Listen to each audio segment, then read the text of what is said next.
शांतीचा संदेश देणारे महाकारुणी तथागत भगवान बुद्ध, महाराष्ट्राचे आराध्य दैवत छत्रपती शिवाजी महाराज, ज्यांनी शिवरायांना घडवलं वाढवलं, त्यांना स्वराज्य निर्माण करण्याची प्रेरणा दिली अशा राजमाता राष्ट्रमाता मातासाहेब जिजाऊ 32 वर्षाच्या वयामध्ये निगड्या छातीने धर्मासाठी, स्वाभिमानासाठी आणि स्वराज्यासाठी मृत्यूची झुंज देणारा वाघाचा छावा छत्रपती संभाजी महाराज, स्त्री शिक्षण उद्धारते महात्मा ज्योतिबा फुले आणि सावित्रीबाई फुले, भारतीय राज्यघटनेचे शिल्पकार, महामानव, युगपुरुष, भारत रत्न डॉक्टर बाबासाहेब आंबेडकर. कोण होते बाबासाहेब? कोण होते बाबासाहेब? बाबासाहेब म्हणजे स्वभावाने बाणेदार, बाबासाहेब म्हणजे स्वभावाने बाणेदार, विचारांनी बाणेदार, बाबासाहेब म्हणजे बारकाईने अभ्यास करणारे, बाबासाहेब म्हणजे आमचा अभिमान स्वाभिमान, बाबासाहेब म्हणजे धगधगता पेटता अंगार. बाबासाहेब कोण? तर धगधगता पेटता अंगार. तुम्ही कल्पना करा कदाचित बाबासाहेब नसते तर आज आपणही नसतो.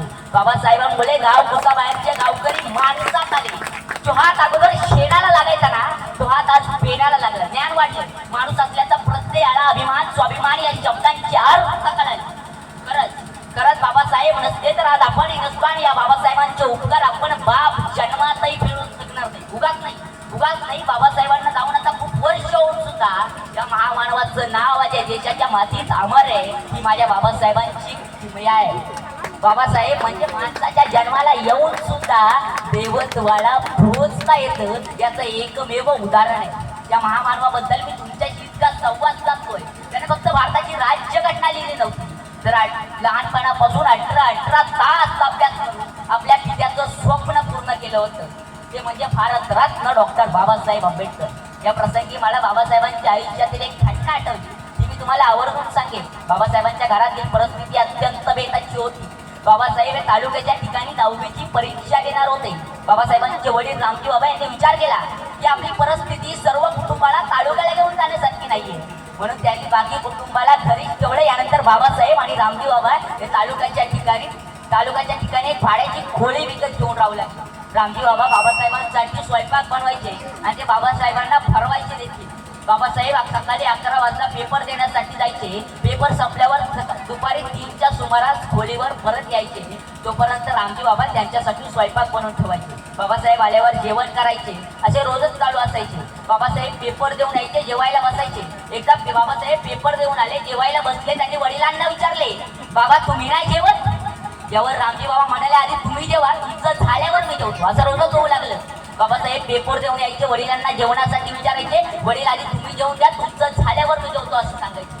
बाबासाहेबांच्या एक गोष्ट लक्षात आली, माझं जेवण झाल्यावर टोपलीमध्ये भाकरी शिल्लक राहत नाही, मग माझे वडील खातात काय? बाबासाहेब रामजी बाबांना विचारतात, बाबा माझं जेवण झाल्यावर टोपलीमध्ये भाकरी शिल्लक राहत नाही, मग तुम्ही इतक्या दिवसांपासून काय खाता? रोज तुम्ही उपाशी राहता का? त्यावर रामजी बाबा बाबासाहेबांना म्हणतात, भीमराव, या भाकरीने माझी भूक भागणार नाही. जेव्हा तुम्ही खूप मोठे व्हाल, आकाशात उंच भरारी घ्याल, खूप मोठे व्हाल, तेव्हा माझी भूक भागेल. तोपर्यंत माझी भूक भागणार नाही आणि हे मी माझ्या डोळ्यांनी बघेल तेव्हा माझी भूक भागेल. आणि बाबासाहेबांनी आपल्या पित्याचं हे स्वप्न पूर्ण केलं. भविष्यात आपल्या पित्याचं हे स्वप्न पूर्ण केलं. परदेशातून उच्च शिक्षण प्राप्त केले.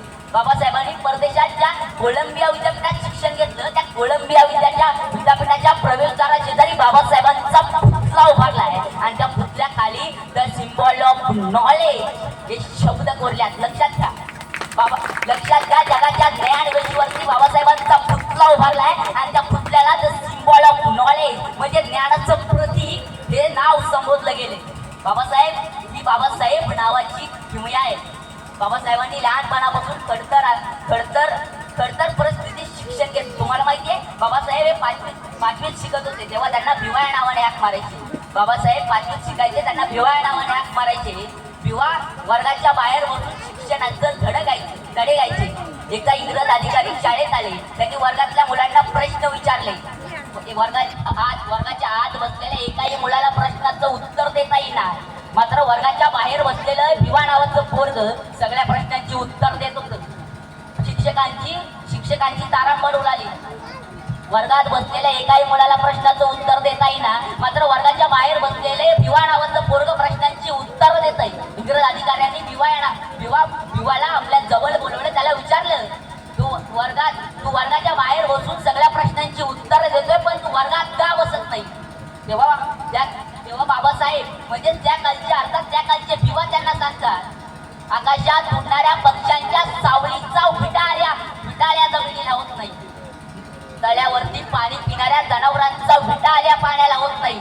मात्र या देशाच्या व्यवस्थेला आमच्या सारख्या 3 दलितांचा विटाळ होतो, म्हणून आम्हाला वर्गाच्या बाहेर बसावं लागतं. साहेबांची ना मुश्किल होती.